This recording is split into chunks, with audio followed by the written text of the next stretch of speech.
Have you ever made a promise to yourself? I'm Gunny Sergeant Ellis, and I want to tell you about a promise I made to myself about 14 years ago.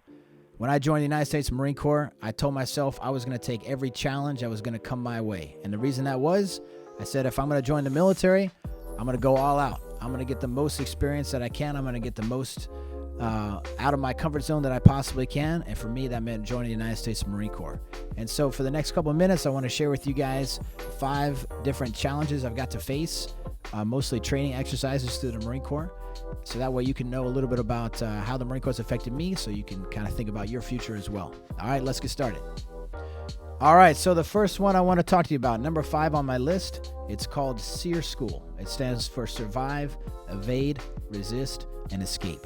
So the reason it's so challenging is because you're basically learning how to react if you're in a prisoner of war situation. Obviously, that's not a fun thing to experience. And basically, this training is designed to prepare you for that worst case scenario. All right. And so it's a 2-week course. There's a couple of them around the United States. And you can't really talk about what happens there because it's classified. But I can tell you right now, if you have a chance to go to that, it's going to change a lot of your perspective, mostly on what does freedom mean and what are the sacrifices that's been made for you to have the freedom that you enjoy here in America. So that is the 5th thing on my list, Seer School. All right, the 4th one I want to talk about, it's called Coxswain's Course. So I'm sure you've seen in military movies and things like that, people driving around in the ocean and these little rubber rafts. And I saw those same movies as a kid, and I thought, hey, that looks pretty cool. That looks like fun. And when I got to go to this course to learn how to drive those boats, I thought, oh, this will be pretty easy. Well, I can tell you right now, it's not easy. It is actually really challenging. Those boats are really heavy. You got to pick them up and carry them around. The engine is super heavy, and it takes a lot of power and just effort to get the job done right. And then, of course, the boat itself, you're driving over these waves in this little high-speed boat, and you're getting flung around. It's pretty crazy. The first time I ever got seasick in my life was on one of those little boats. So Cox's Course, if you have a chance to check it out, it's going to be a challenge, but I guarantee you it's going to be a memory too. The 3rd one I want to talk about is called the Reconnaissance Selection Test. They've changed the test a little bit over the years, and they've changed the name. But basically, if you want to get into recon, you're going to have to do like a 4 or 5 hour test that is going to see if you have what it takes to even try. And I believe any Marine can try out if they want at certain points in their career. And I got to try out at one point. And for me, just because I made that challenge to myself, or that promise to myself that I would take any challenge, this was a challenge that presented itself. And I was like, I'm going to give it my best shot and see how I do. And it started like 4:30 in the morning in the pool, swimming 500 meters, swimming underwater, treading water for 30 minutes, all these crazy different things. And then you have to go, run a Marine Corps PFT. And then after that, we did like a 7.5 mile ruck run. We had to do the obstacle course. It was a lot of stuff in one time. And that was one of the most challenging things I've done in the Marine Corps. Number 2 on my list of hardest things that I've done in the Marine Corps was learning the Korean language. So that's my primary military occupational specialty, is I'm a Korean linguist. And when I was growing up, I took Latin for 2 years in high school. I took Spanish for 2 years in high school.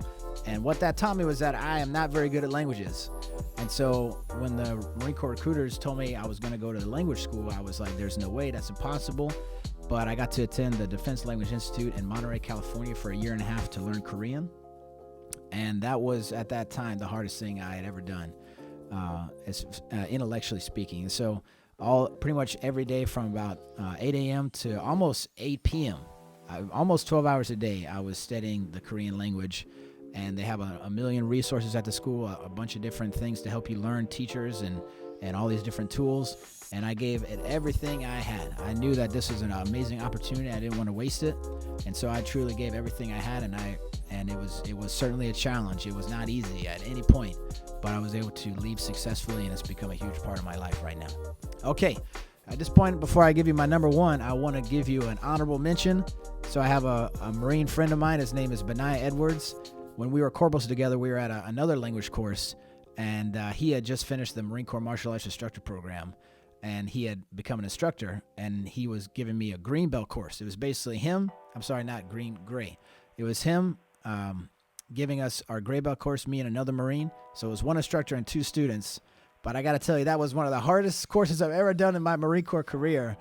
I don't know why it was so difficult, but I wanted to quit that course so bad, even though he was my friend and he was my instructor, but he just did a really good job of pushing us to our limits.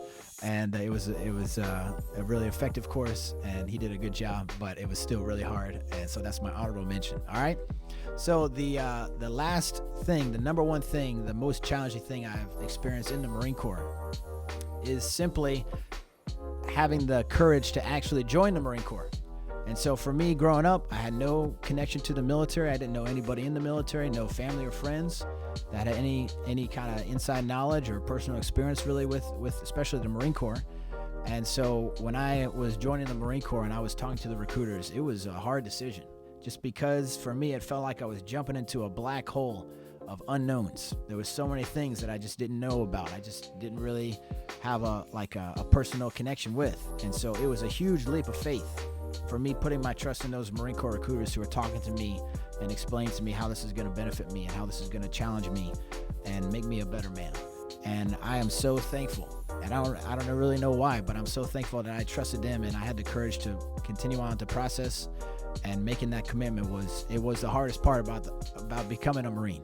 So if you are in that position right now, if you're trying to figure out what you want to do with your future, I urge you, I challenge you to reach out to your local Marine Corps recruiter. Go to marines.com right now. Put your name in. We'll reach out to you. Or there's a million ways to get a hold of us. We want to talk to you, and we want to give you that same experience that the Marine Corps recruiters gave me. Give you this opportunity, let you know if you're qualified, so you can know, or you can take up this challenge for yourself and reap the benefits of that as well.